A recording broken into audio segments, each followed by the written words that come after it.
So today we're going to look at my 24 Hours of Spa qualifying performance, and if you haven't got up to speed with how my overall 24 Hours of Spa went, the race week and the race itself, click in the card above, it'll take you to the video which basically debriefs all of that, so you're up to speed before we get into this video, which, as I say, is just looking purely at qualifying. And to give a bit of context before we get into it about how qualifying works, there's 4 drivers per car, which means there's 4 qualifying sessions, Q1, Q2, Q3, Q4. You generally put your quickest driver in Q4, your second quickest in Q3, and so on and so forth. So I was in Q3, and the way they grid the cars up is they take the average from the 4 sessions, and the best average is on pole, the worst average is last. So there were 67 cars, so highly competitive. The best GT drivers in the world are on these grids. And let's quickly look at my session then. Q3, could I have got more out of it? Was I unfortunate? And yeah, just generally see what it's like to qualify a GT3 car around Spa, because it's pretty nuts, to be honest. So we'll start with the outlap. So this is us leaving the garage. So you try and find some clear space, but with 67 cars, you're going to be lucky to find even one lap that's not hindered by traffic. So look at all these cars that haven't left yet, so they're going to come into play later on, because yeah, naturally when we're on our quali lap, they're going to be doing their outlap. So we'll watch the outlap briefly just to see how it goes. Tyre warm up is key, so it's all about bringing the tyre in gently. You don't want to go out there and absolutely scrub the crap out of it, because it'll ruin the tyre. So you got to go out there, get a little bit of heat into the core of the tyre by using the brakes. Try and stay off the marbles. So that's one thing in sim racing that, you know, isn't simulated very well, is marbles. So you have to really stay on the racing line to keep the tyres clean. When you first go out, you try and avoid curbs, because curbs, when the pressures are low, can cut and puncture the tyre. So important to stay off those. And as I say, as the lap goes on, you push a bit harder and then a bit harder, and by the end of the outlap you're sort of on it. So that's the way we were bringing in the tyres for the McLaren. And it was it's not the hardest thing to do, but it was a okay outlap. So we got a decent clear run, actually. I remember there were some cars behind me, but they were about 2 seconds back. So I've got a decent bit of clear air here to drive into on my quali lap. So at the minute I'm thinking this is going to plan, nothing can go wrong, that car's miles up the road. So let's use the data software that a lot of real drivers and driver coaches and teams use in real life motorsport, and that is Circuit Tools 2. In sim racing, obviously we use Motec, generally speaking, but this is effectively the same software. It's just sort of reformatted, and you can include the video as well. So it's a pretty good software, and when you get used to it, it's really useful. So this is my first timed lap. So you can see it's a 2:24.9, which is not quick, but we'll establish later on why that is. So let's watch it quickly. So actually, before we get into that, there's 5 data channels you can see on your screen, right? So speed in kilometers an hour, delta in seconds, throttle trace in percentage, so you can obviously only get to 100% throttle, brake pressure in bar, so you can see here the hardest I hit the pedal is 128 bar, the gear selection, obviously what gear you're in at what point, so that's good to know when you're looking at what gear to be in and what corner. Those are our pieces of information at the minute. You can get more, but I think for this video and generally what I look at when I look at data is those channels. I don't think we need to overcomplicate it. So let's watch the first lap and see how we go. Hopefully you all know Spa. I mean, you can see the track map here, so if you don't, you can keep an eye on that. Braking nice and late for turn 1, down to first gear, late apex.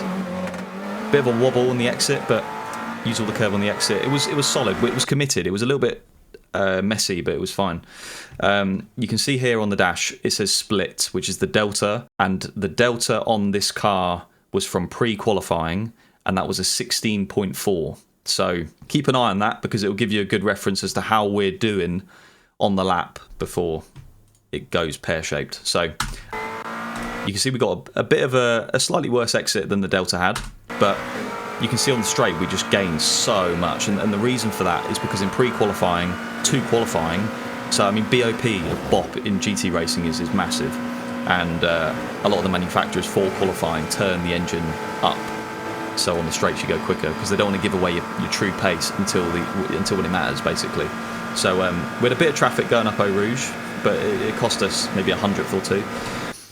So already, before we've got to Le Combe, it's 4 tenths up. So we're on for a 16-0, and you got to, you know, take into account there's Sector 2 to come. We got new tyres on, so we should hopefully gain a bit more in Sector 2. And then you got Sector 3 as well, which is a long, flat-out bit all the way to the finish, which we're going to undoubtedly gain a lot there as well. So you'd say at the minute, we're looking good for at least a 15, easily. But you can see here, these cars, like I said earlier, were in the pits when we left, and now they've just come out. They're on their out lap.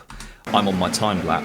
So we're committed through the first part of Le Combe, and at this point, we sort of get held up a little bit by the Ferrari, and then he's backing off because he's on his out lap, and we're on a push lap, and we end up losing on the exit. And you can see we've gone from 4 tenths up to 3 tenths, and we've lost on the exit there as well, so we're down to 2 tenths up. So the other thing as well with dirty air, especially in this new McLaren Evo, it was really bad. Like, it really affected the balance of the car, and it not only affected the balance, it affected just pure downforce as well. So you just shedded lap time. You can see in the first part of Le Combe, when we're not too close, we're still gaining on the Delta, and then a bit of a compromised left-hander anyway from my line, being distracted by the traffic. But yeah, you'll see later on in the session when we get more traffic, you lose so much behind another car, it's crazy. Probably more so than in the sim, to be honest. So going through Brussels then, 2 tenths up still, so it's still, you know, it's worth staying on it and trying to finish the lap as opposed to back off. I mean, the tyres in GT World Challenge, generally, they're at their peak on lap 1 or lap 2. Lap 3 is okay. Lap 4 and 5, the tyres dropped off by that point, so you really need to make the most of the early laps. Why have I paused it here? I can't remember. Oh yeah, I was going through this corner on my first lap, and then I got a radio message saying, boxes lap, we need to check the car. It's got mechanical damage, just we need to check something. Not the radio message you expect to get halfway through your first lap in quali.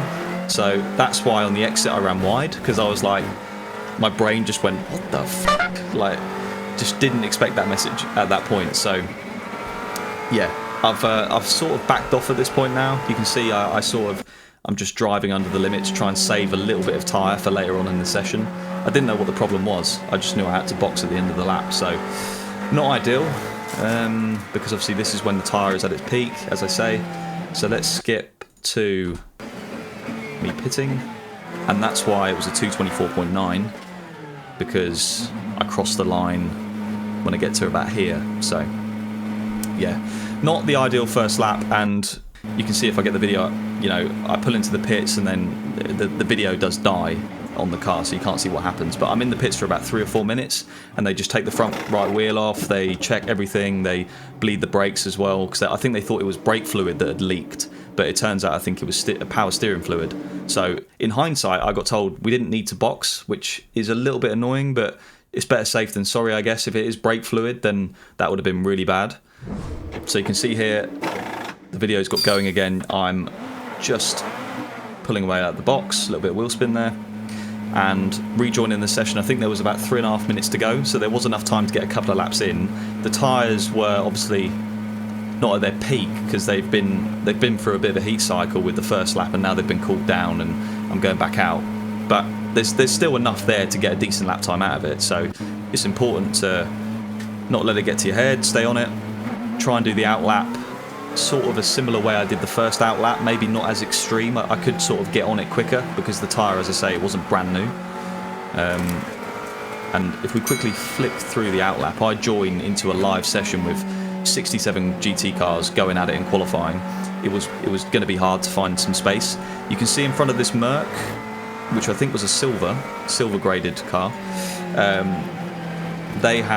was a bit of space in front of that Merc, so if I could get in front of it, that would have been good. But at the same time, it's very hard to overtake with the dirty air and stuff. So behind me, which you can't see, I saw in the mirrors, there was like, I went to let one car pass here to try and get a bit of space for my quali lap, but behind him there was like 5 or 6 cars in a line, so I didn't want to let all those cars through because I would have wasted time, and the tyres would have dropped off and everything would have been cold going into the quali lap. So this was the best I thought I was going to get in terms of space. I thought this is a silver, and I think this was a silver as well, so I thought I'm not going to catch them that quickly, so this for me was enough space to do a decent lap. So turn 1, braking about 75 metres down to first again,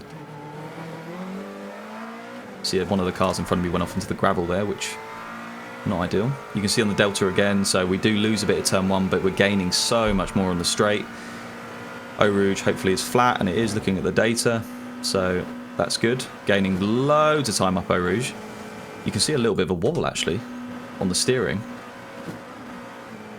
but nothing to worry about. The downforce keeps us in check there. So heading down to Le Combe, you've got one of these cars on the inside which lets the other Merc through, but then he comes back on the racing line, and you'll see, so at this point we're 4 tenths up again, so on for a 16-0, but now we've got traffic which undoubtedly we're going to be impeded by. So he's about, what's that,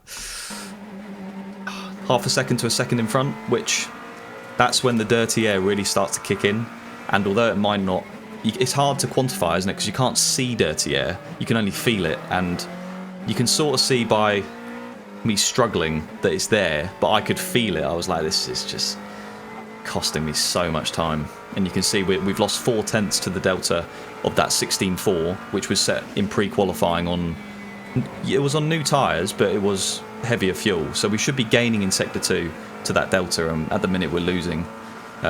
Just because I can't get any closer to the Merc, it's so frustrating.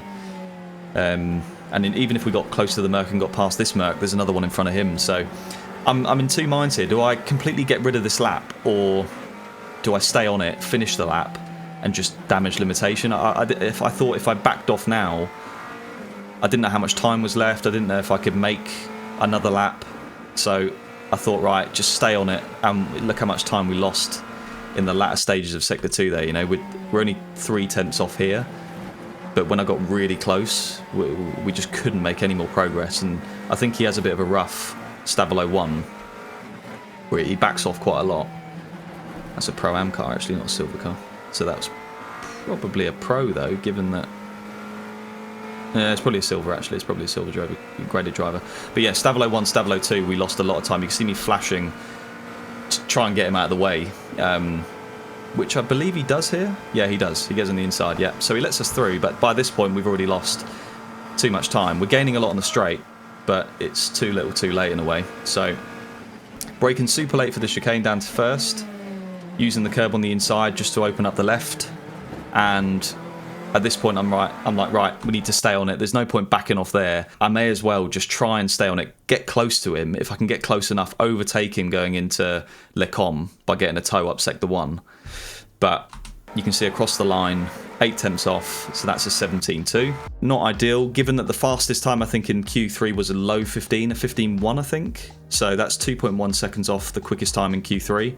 It was the quickest time for our car in quali so far. I think up until this point, it was the quickest time we'd done was an 18.7, but still, that you can see there's so much more to be had, just from mainly traffic. So this is the beginning of our final lap, 16.8. Braking at the same point. We had turn 1 pretty consistently, to be honest. Probably a little bit more curved than I'd like there, but yeah. So you can see I'm just not as confident on the brakes going into turn 1. I brake a little bit early just because I've got him there and I don't want to outbrake myself and hit him, and just subtly that cost me a tenth. Just a little bit of a early confidence brake. So we're quite close to him now going down to Eau Rouge, and you can see on the data here we have a little blend or throttle, what's that, to 92%. So that's going to cost us a little bit as well. We're still gaining on the Delta, but if you compare it with our last lap, so we can do that on here. You can see, so the blue line is the previous lap, the red line is the 16.8, and you can see up until Eau Rouge, we were down. After Eau Rouge, we get the toe from the Merc, and actually come to the end of the Kemmel Straight, we're actually level in Sector 1. So we lost a bit in dirty air and at turn 1, but we gained on the toe. So overall, still 4 tenths up going into Le Combe. At this point, very close, and this was was that a silver car? Or I can't read it. Yeah, that is. So this is a silver graded driver in front. I mean, the reason I keep saying that is it sort of gives you a gauge on how quick they're going to be. If it's a silver, if it's a bronze, if it's a pro, you can just sort of get a gauge on, you know, how much you might get held up. If you look actually from the blue lap, which was the 17.2, to the red lap, so we're closer to the car in front on the 16.8, and you can see on the red data trace, I'm not as confident on the brakes, because you know what it's like when you got a car in front of you that's close, you don't want to outbrake yourself and hit him, so you sort of just, you don't know where you're at. That's where a lot of the time was being shedded on this 16.8, so there's just nothing I can do. I mean, at this point I'm so close, I'm losing quite a lot in dirty air, but also just there's no way past. So yeah, and unfortunately that's going to be the case for most of Sector 2. I'd say in terms of setup, we probably were a little bit understeery for qualifying, so there was probably a couple of tenths there, I think, if we dialed out the understeer, especially in the medium high speed. Like Lecom, it was definitely quite understeery, so I think there was probably a little bit of time there. But if we get back to this lap, you can see he has a moment at Pouhon, and he does get out of the way. So in fairness, it wasn't the whole of Sector 2, but it was a big chunk of Sector 2 that we'd lost out. So I can compare this lap to a previous lap in a minute, just to show you how much I would have lost in Sector 2. And it was quite a lot. So at this point, what are we? 6.5 tenths down into Stavilo 1. We lost a tenth there, but we've got a slightly better exit now. So we did lose a tenth at Stavilo 1, so that's not ideal. I guess the tyres are starting to go by this point. You know, they've done 3 or 4 laps. So we've got a car that gets out of the way at Blanchemont, so we can stay flat out through here, which is good. We didn't lose any time there. And then approaching the final chicane with 4.5 tenths down. On for a high 16, maybe a mid 16 if we have a really good chicane. So we're going to brake super late. This car's not even close, so I'm not even really registering he's there. But you can see I take a lot of curb there, and he's boxing, and he just sort of doesn't, he just doesn't get out of the way.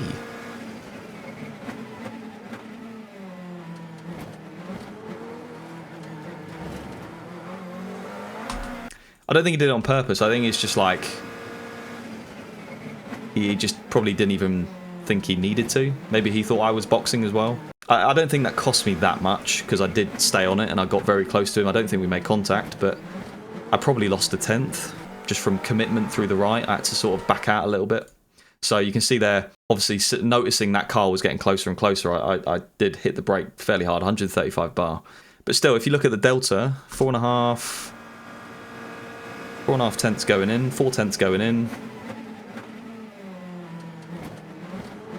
And then lost a bit in the middle part, gain it back on the exit. So we did gain a little bit, but still, I think we overall had more to gain through there, just from commitment.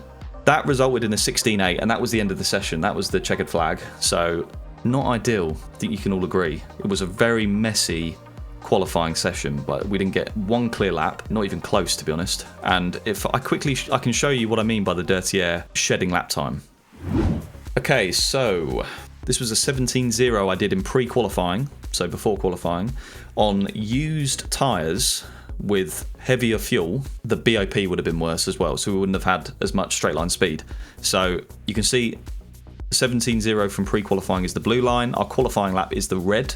So the blue one was about 2.5 tenths down on the qualifying lap, but you can see here, just keep an eye on the delta line, what we're losing on used tyres and heavier fuel and worse BOP compared to qualifying, or compared to pre-qualifying.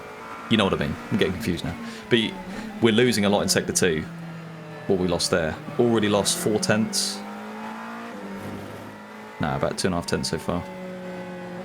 But eventually I think we get to a point where we lose about... So up until the car in front gets out of the way on the exit of Pouhon, we've lost about 4.5 tenths. 4.5 tenths to 5 tenths.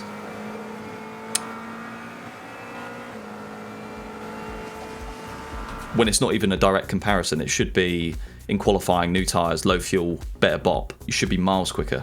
And we've lost half a second. So I think that goes to show just how much the traffic and the dirty air sort of impeded that lap. And I think if we were to summarise how much more we had without getting called in for the mechanical on the first lap, without the traffic, without the dirty air, without the setup being a bit understeery, and, you know, There's definitely time in my driving, just through a lack of experience, and it was my first qualifying I'd done in 2 years, so there was naturally going to be a bit of time there as well, just a bit of rustiness. So I think if you take all those factors into account, I would say a mid-15 was on the cards. I think it would have been pretty comfortable, to be honest, which when you're looking at this, and the data usually doesn't lie, so a mid-15 in this session would have been pretty competitive. It would have been like top 6 or 7 in Q3, and generally speaking, I think it would have been within half a second, 6/10 of the quickest times any car did in any of the sessions. So really frustrating, because as I said in the previous video, qualifying is a really good opportunity for yourself as a driver to sort of just show your pace and sort of market yourself in that way, because everyone's looking at the leaderboards. So if you do a good time, everyone is going to see it. To know it was there, and having to box on the first lap and then get back out, and the tyres not quite there, and then even then the traffic was pretty bad. Obviously traffic management from my side could be better. It's just frustrating. That's what makes it interesting, I guess, and that's why I thought I'd share the video.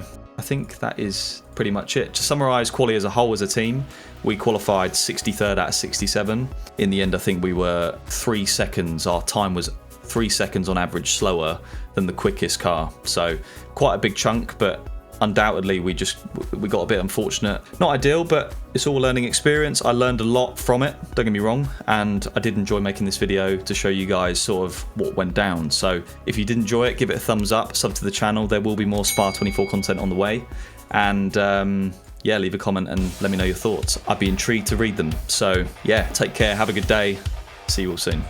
Bye bye.